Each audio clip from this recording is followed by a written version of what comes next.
summary, what I would like you to explain us, it's in terms of biggest trends when you talk about shoes. What kind of new landscape can we find for the future? So one of the key elements that we're seeing is actually the importance of sustainability, especially with the younger generations. We're seeing millennials are obviously starting already to connect to the sustainable message and theme, but Generation Z, which is the generation younger to millennials, is that really generation that is really integrating sustainability into the purchasing values.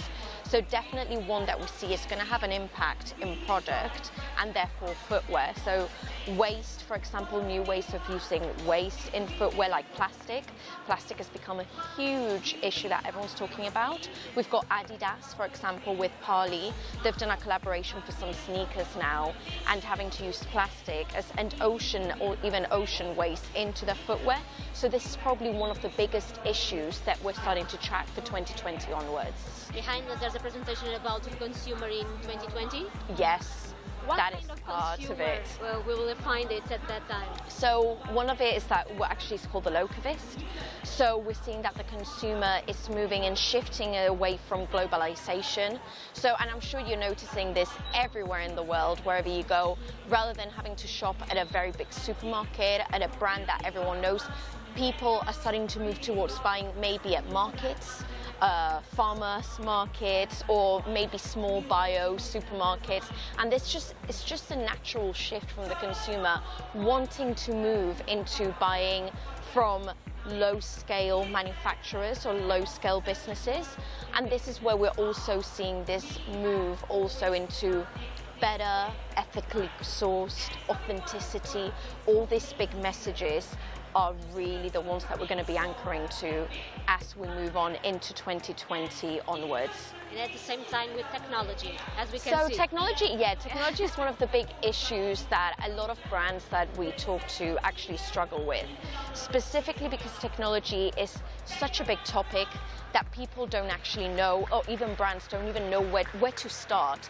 Big data is a very big message at the moment. That is definitely one of the big struggles. But now what we're seeing is that fashion brands are starting to use big data, for example, in retail. So just the idea of being able to scan the face of someone as they're walking to the store, for example, so then they already can personalize that experience to them. So big data is a big message, big topic, but definitely one that we're going to start working on maybe more towards 2022 onwards, I would say, because brands are definitely finding it a little bit harder to implement than something a little bit easier, like thinking of a good cause or a social awareness, etc. Maybe the way we shop will change? 100%. So, I mean, the way we are shopping as consumers will remain the same. We'll just keep doing our lives as they are.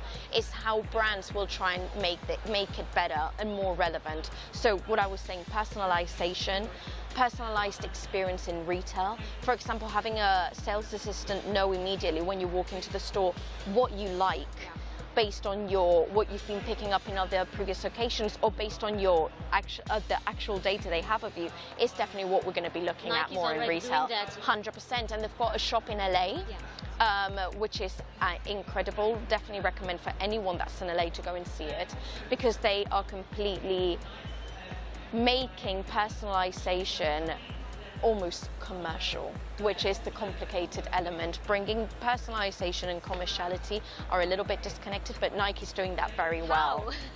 Any market that will change faster? That will China continues to be, and China is slowing down a little bit. Finally becoming more stable, but what we're seeing is that China will show a lot of internal growth, not necessarily external.